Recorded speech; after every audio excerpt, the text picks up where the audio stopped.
Hello friends, आज हम महिला पर्यवेक्षक के 4th यूनिट बाल विकास का चैप्टर आज हमने लिया है। तो आइए हम देखते हैं इन क्वेश्चन को। आज का हमारा क्वेश्चन है, बाल मनोविज्ञान की व्यवहारिक उपादेयता है, समुचित निर्देशन के लिए व्यवहारिक उपाय बता सकता है, बालक की अभिवृत्तियों का लाभ उठा सकते हैं, व्यक्तिगत कठिनाइयों का निवारण हो सकता है, बालकों के व्यक्तित्व का विकास होगा, तो समुचित निर्देशन के लिए व्यवहारिक उपाय बता सकता है।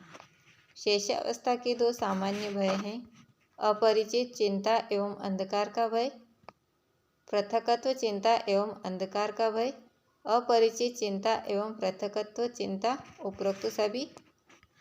तो शैशवावस्था के जो दो सामान्य भय हैं वो है, एक पहला है एक तो अपरिचित चिंता और दूसरा है पृथकत्व चिंता। बालकों में सर्वप्रथम किस चिंतन का विकास प्रारंभ होता है? तो बालकों में सर्वप्रथम प्रत्यक्षात्मक चिंतन का प्रारंभ होता है। किशोरावस्था को जीवन का सबसे कठिन काल कहा जाता है क्योंकि इसमें शारीरिक परिवर्तन होते हैं, बालक अपने पर नियंत्रण नहीं रख पाता है, बालक वीर पूजा करता है, बालक भाव प्रधान होता है। तो इसका सही ऑप्शन होगा, इसमें शारीरिक परिवर्तन होते हैं।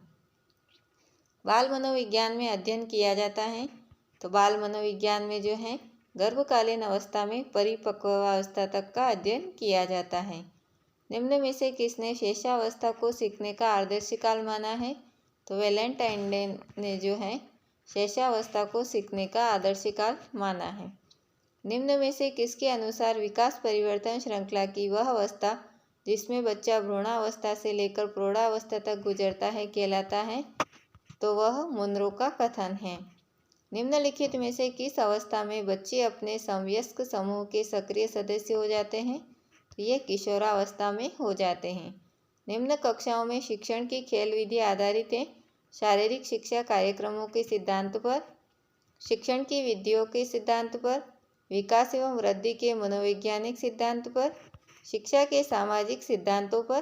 तो ये जो आधारित है ये विकास एवं वृद्धि के मनोवैज्ञानिक सिद्धांत पर आधारित है। मैं कौन हूँ, क्या हूँ, मैं कुछ भी हूँ आदि ऐसी प्रबल भावनाएं विकास के किस अवस्था की ओर इंगित करता है?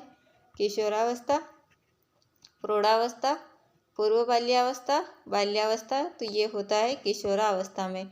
किशोरावस्था में आते ही बच्चे अपने फ्यूचर के बारे में सोचने लगते हैं और उन्हें चिंताएं होने लगती हैं, इसलिए उनके माइंड में ऐसे क्वेश्चन होते हैं। इरफान खिलौनों को तोड़ता है और उसके पुर्जों को देखने के लिए अलग अलग कर देता है, आप क्या करेंगे? उस पर हमेशा नज़र रखेंगे? क्या इरफान पर हमें नज़र रखना चाहिए? उसके जिज्ञासु स्वभाव को प्रोत्साहित करेंगे और उसकी ऊर्जा को सही दिशा में संचारित करेंगे? उसे समझाएंगे कि खिलौने को तोड़ना नहीं चाहिए, या इरफान को खिलौनों से कभी नहीं खेलने देंगे? तो हमें उसके जिज्ञासु स्वभाव को प्रोत्साहित करना चाहिए और उसकी ऊर्जा को सही दिशा में संचारित करेंगे। बच्चे के विकास के शिरस्थ सिद्धांत के अनुसार निम्न में से सत्य कथन है। तो कौन सा है? विकास सिर से पैर की ओर होता है, विकास पैर से सिर की ओर होता है, विकास मध्य भाग से परिधि की ओर होता है। उपरोक्त में से कोई नहीं, तो विकास जो हमेशा विकास सिर से पैर की ओर ही होता है। विकास कभी न रुकने वाली एक प्रक्रिया है, तथ्य संबंधित है।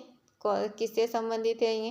निरंतरता के सिद्धांत से, व्यक्तित्व अंतर के सिद्धांत से, विकास क्रम की एक रूपता के सिद्धांत से, एकीकरण के सिद्धांत से। तो ये जो कथन है ये निरंतरता के सिद्धांत से संबंधित है। प्राथमिक कक्षा में सकारात्मक वातावरण निर्मित करने के लिए एक शिक्षक को समूह गतिविधियों के दौरान समाज मिति के आधार पर उन्हें अपने समूह बनाने की अनुमति देनी चाहिए। सकारात्मक अंत वाली कहानियाँ सुनानी चाहिए। सुबह प्रत्येक बच्चे को अभिवादन करना चाहिए, विभेद नहीं करना चाहिए और प्रत्येक बच्चे के लिए समान लक्ष्य सुनिश्चित करना चाहिए। तो विभेद नहीं करना चाहिए, बच्चों में कोई भेदभाव नहीं होना चाहिए और प्रत्येक बच्चे के लिए समान लक्ष्य सुनिश्चित करने चाहिए। किस सिद्धांत के अनुसार भिन्न भिन्न व्यक्तियों में विकास की गति भी भिन्न होती है? अनवरत विकास का सिद्धांत, विकास का गति सिद्धांत, क्रमिक विकास का सिद्धांत, एकीकरण का सिद्धांत, तो विकास का गति का सिद्धांत। बालकों की बुद्धिमत्ता निर्भर करती है पारिवारिक परिवेश पर, ज्ञानवर्धन के लिए पारिवारिक भ्रमण पर किस प्रकार वे अपने पर्यावरण का प्रयोग करते हैं। प्रारंभिक जीवन में घर में दी गई पढ़ाई, पारिवारिक परिवेश पर। हम शिक्षा के द्वारा बालक का कुछ विकास कर सकते हैं, बहुत अधिक नहीं। थॉमसन का यह कथन संबंधित है वंशानुक्रम से, जलवायु से, वातावरण से, वंशानुक्रम एवं वातावरण से। तो ये कथन जो है वंशानुक्रम से संबंधित है। किसके अनुसार वातावरण वह बाहरी शक्ति है जो हमें प्रभावित करती हैं। तो ये कथन है रोस का।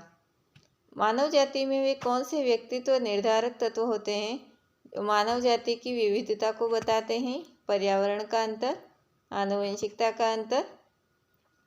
आनुवंशिकता व पर्यावरण के अंतःक्रिया, उपरोक्त में से कोई नहीं। तो आनुवंशिकता व पर्यावरण की अंतःक्रिया। मानव विकास किन दोनों के योगदान का परिणाम है। तो ये वंशक्रम एवं वातावरण के योगदान का परिणाम है। बच्चा किस प्रकार सीखता है। पुस्तकें पढ़कर।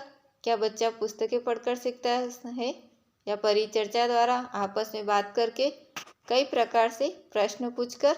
तो बच्चा जो है कई प्रकार से सीख सकता है। वो प्रश्न पूछकर भी सीख सकता है, आसपास से भी सीख सकता है, किताबें पढ़कर भी सीख सकता है। इसलिए हम कहेंगे कि बच्चा कई प्रकार से सीख सकता है। निम्न में सर्वोत्तम कथन कौन सा है एक अच्छे अध्यापक के लिए।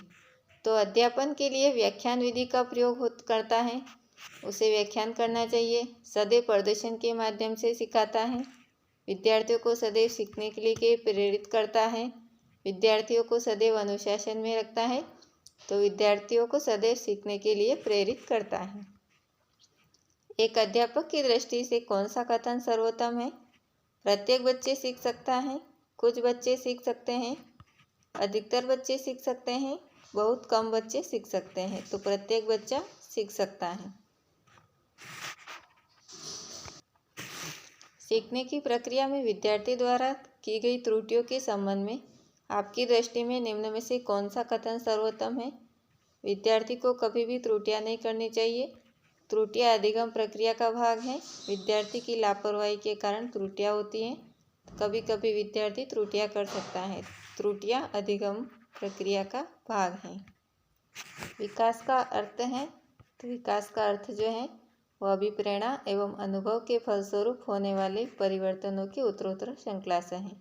खिलौनों की आयु कहा जाता है। तो खिलौनों की आयु पूर्व बाल्यावस्था को कहा जाता है। निम्न में से कौन सी पूर्व बाल्यावस्था की विशेषता नहीं है। दल समूह में रहने की अवस्था, अनुकरण करने की अवस्था, प्रश्न करने की अवस्था, खेलने की अवस्था। तो खेलने की अवस्था। उत्तर बाल्यावस्था में बालक भौतिक वस्तुओं के किस आवश्यक तत्वों में परिवर्तन समझने लगते हैं। तो ये द्रव्यमान, संख्या और क्षेत्र में परिवर्तन समझने लगते हैं। बाल विकास का क्या अर्थ है। तो बाल विकास का अर्थ जो है बालक का सर्वांगीण विकास। अगला क्वेश्चन है शेषावस्था में बालक का भार बालिका से अधिक होता है। बाल्यावस्था में शिक्षा का स्वरूप निश्चित करते समय निम्न में से किन बातों का ध्यान रखना चाहिए। तो हमें उपरोक्त सभी यानी पहला ऑप्शन जो दिया गया है बालक की भाषा के ज्ञान पर बल दिया जाना चाहिए। उसकी पुस्तकों की विषय सामग्री में रोचकता और विभिन्नता होनी चाहिए। विद्यालय में विभिन्न प्रकार के रचनात्मक कार्यों की व्यवस्था की जानी चाहिए। उपरोक्त सभी। तो उपरोक्त सभी।